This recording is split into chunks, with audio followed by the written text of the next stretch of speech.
Welcome to the Deep Dive, where we plunge into the fascinating currents of the latest research and bring you the insights that truly matter. Imagine a world where the next Enron never happens. What if the most catastrophic corporate failures, the ones rooted in human biases, conflicts of interest, or simply exhaustion, could be consistently detected and even prevented by an unseen hand? What if AI could become the most reliable, ethical, and objective leader a corporation has ever known? Okay, let's unpack this. Today, we're diving into an absolutely fascinating and truly ambitious paper from AC Romanova at the Moscow Institute of Physics and Technology. Our mission for this deep dive is to explore a groundbreaking model for autonomous corporate management systems.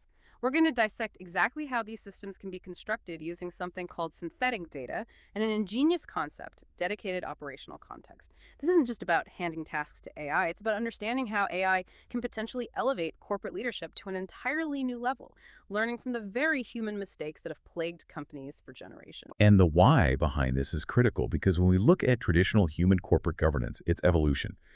From single decision makers to collegial boards. Well, that evolution was precisely to mitigate risk, introduce checks and balances, and leverage diverse expertise. Yet even with these advances, we still see catastrophic failures, often rooted in those very human frailties, biases, conflicts, limited processing power, or even simple oversight.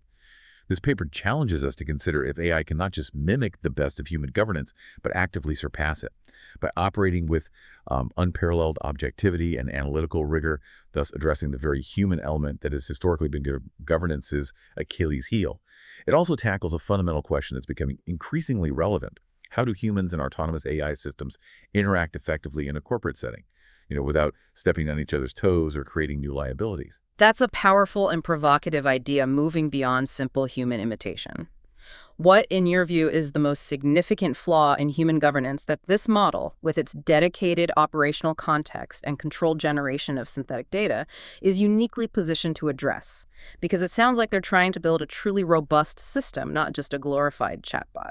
Precisely. The core flaw it addresses is human subjectivity and its inconsistencies. Humans, even with the best intentions, are susceptible to a myriad of cognitive biases, emotional responses, external pressures.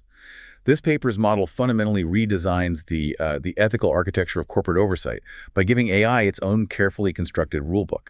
It acknowledges AI's strengths and limitations by giving it clear boundaries and responsibilities, a concept that can reshape how we think about accountability for both human and artificial intelligence in the corporate world. So instead of just copying human behavior with all the biases, errors, and ethical lapses that can come with it, the model proposes creating AI systems for governance based on these two key pillars: a dedicated operational context and controlled generation of synthetic data. When I first read about how they applied this, a light bulb went off. This approach, by forming a specific set of functions for an autonomous AI system, really made me think of a perfectly assembled board of directors, where each member's role and responsibility are meticulously defined. It's a truly intentional and almost architectural design. That's a fantastic analogy. Let's elaborate on that dedicated operational context. Imagine a modern cockpit.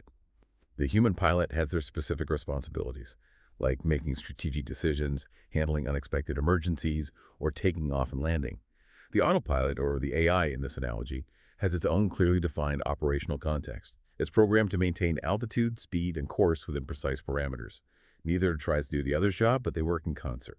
That's the essence of a dedicated operational context for AI and corporate governance: clear roles, clear boundaries, and clear accountability for both human leadership and the AI system itself. So it's not about replacing, but about a defined symbiotic relationship. That's a very clear delineation of roles. The paper even provides a helpful comparison in Appendix 1, showing how something like the Kingdom of Saudi Arabia's Code for Human Directors, which dictates tasks like ensuring the reliability of financial reporting, can have a direct parallel in a similar set of tasks specifically defined for an AI system. But then the crucial question becomes, how does it actually acquire the deep understanding of corporate ethics and legal boundaries required to perform within that context? I imagine that's where the ingenious concept of controlled generation of synthetic data comes into play. Exactly. Once we've established that dedicated context, the AI needs to learn the intricate nuances of corporate governance within it.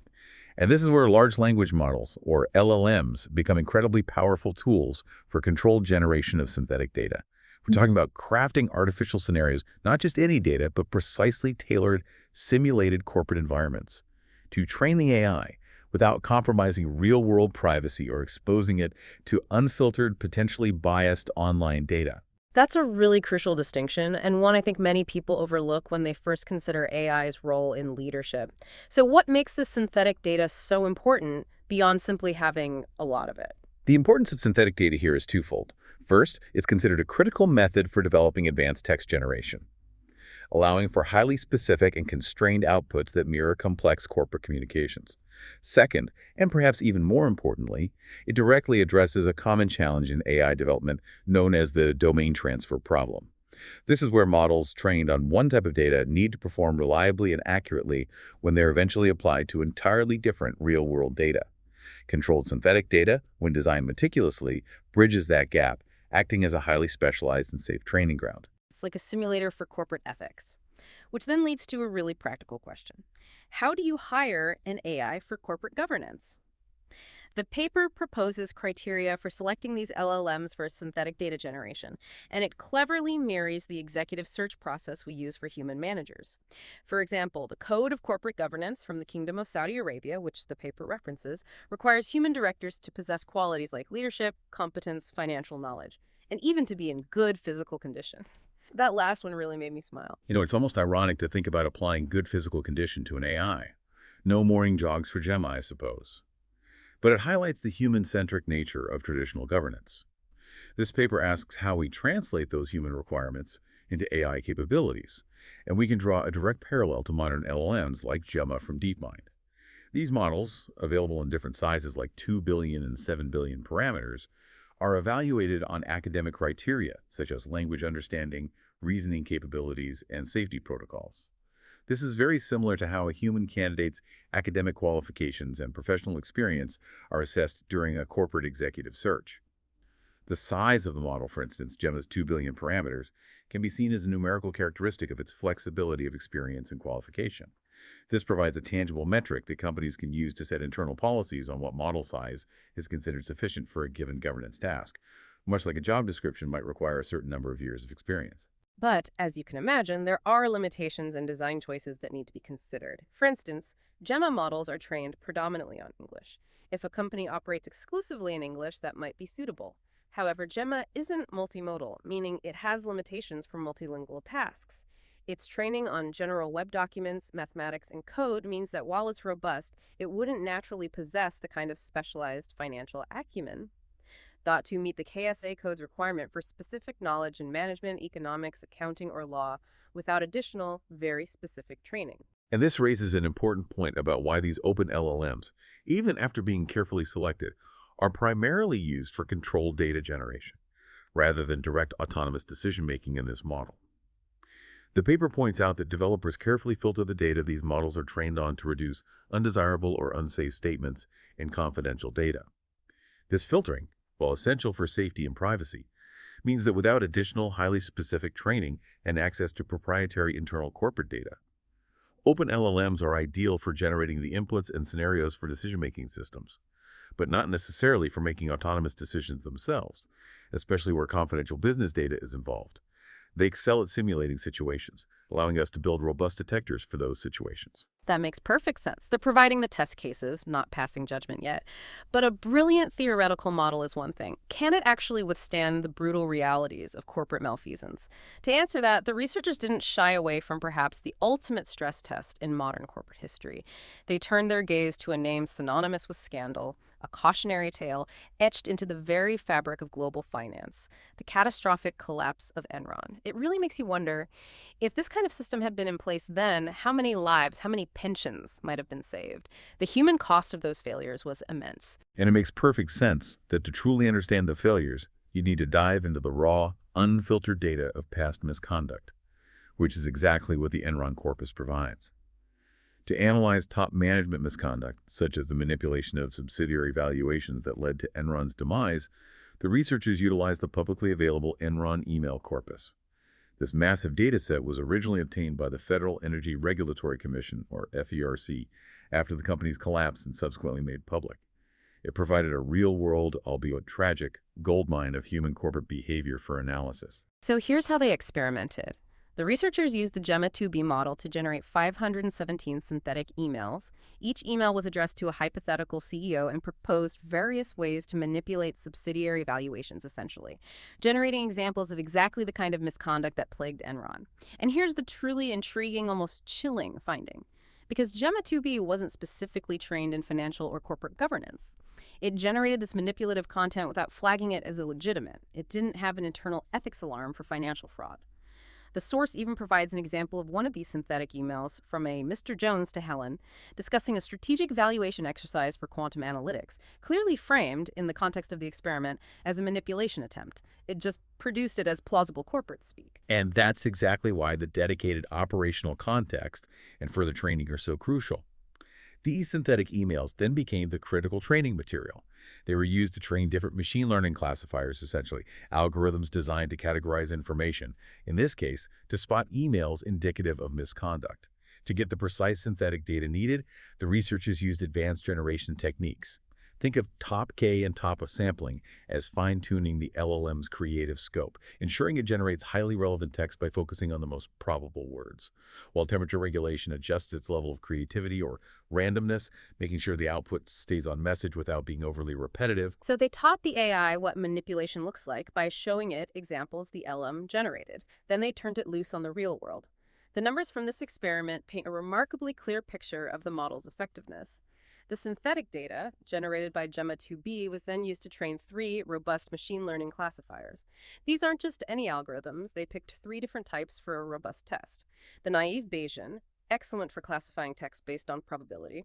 The random forest, known for its strong predictive power through multiple decision trees. And the support vector machine, which is great at finding clear boundaries between data points. Each offers a distinct lens to catch potential fraud. Now, for the results that really tell the story, the models were then unleashed on the much larger real Enron corpus, which contains over 517,000 emails. The naive Bayesian classifier achieved a perfect 1.0 accuracy during training on the synthetic data, and then flagged 39,524 documents from the real Enron corpus, or 7.6%, for additional review. The random forest classifier had support 995 accuracy, flagging 14,897 documents, or 2.9%. And the support vector machine had 0.9855 accuracy, flagging 86,383 documents, which is about 17%. These are substantial numbers of documents being flagged for deeper scrutiny. A particularly compelling discovery here is that all 3 classifiers successfully identified the original manipulation email that served as the basis for generating the synthetic data. This is a critical validation, confirming the model's ability to not only learn from the synthetic examples, but also to accurately pinpoint the very type of behavior it was designed to detect. Within the vast complexity of real-world communications, it's the proof in the pudding, showing the synthetic training data was effective. So what does this all mean for the future of corporate governance? This experiment clearly demonstrates that AI, when carefully designed with a dedicated operational context and trained on controlled synthetic data derived from past human failures, can effectively identify and potentially prevent similar issues in corporate governance. It's a powerful feedback loop, learning from our mistakes to build smarter, more resilient systems for the future. If we connect this to the bigger picture, these findings align with broader ethical frameworks for autonomous systems. The European Commission's report on ethics of connected and automated vehicles, for instance, suggests that an autonomous system's behavior can be considered ethical if it organically flows from a continuous statistical distribution of risks to increase safety and equality. In a corporate setting, this means designing systems whose inherent operational logic contributes to a safer, more equitable outcome for stakeholders, by systematically reducing the risk of misconduct and promoting equality in oversight. And that ties directly into the paper's conclusion. The proposed model allows AI to operate effectively within legitimate, established corporate limits. It does this not by letting AI run wild, but by controlling the generative model's hidden distribution through well-defined corporate policies and codes. It's about precisely guiding its ethical and operational parameters, almost hardwiring good governance into its core. This approach reinforces a core belief. Just as human governance evolved from individual leaders to collegial boards because of their inherent advantages in mitigating risk and bringing diverse perspectives, creating autonomous AI systems by combining necessary functions will be more effective than simply trying to copy human behavior. Think of it as building an AI board of directors, each member an AI specialized in a different aspect of oversight finance, legal, operations. all working with a shared ethical operational context. This moves beyond mere mimicry towards true, synergistic intelligence, especially as research into advanced humanoid robots continues to progress and could one day literally embody these functions. That's a fascinating vision, the AI Board of Directors. For those of you who are curious to dive even deeper into the nuts and bolts, the researchers have made their code and the synthetic data openly available on GitHub under the iBoard Project Synthetic Data Repository. That kind of transparency is key to further exploration and development, inviting others to build on these promising findings. This deep dive illustrates a truly powerful approach to creating AI systems that can elevate corporate governance. By carefully learning from past human mistakes and operating within a defined ethical framework, these systems could represent a new era of corporate oversight and responsibility, helping to safeguard companies and their stakeholders from the kinds of failures we've seen all too often. And that leaves us with a truly thought-provoking question for you. Considering the long and often turbulent history of successes and failures in human-led corporations, how might the widespread integration of such ethically designed collegial AI systems fundamentally redefine not just trust and accountability in the global economy, but also our very understanding of leadership? And perhaps even more interestingly, what entirely new, unforeseen challenges might arise from this evolving human-AI partnership, and how will we prepare for them?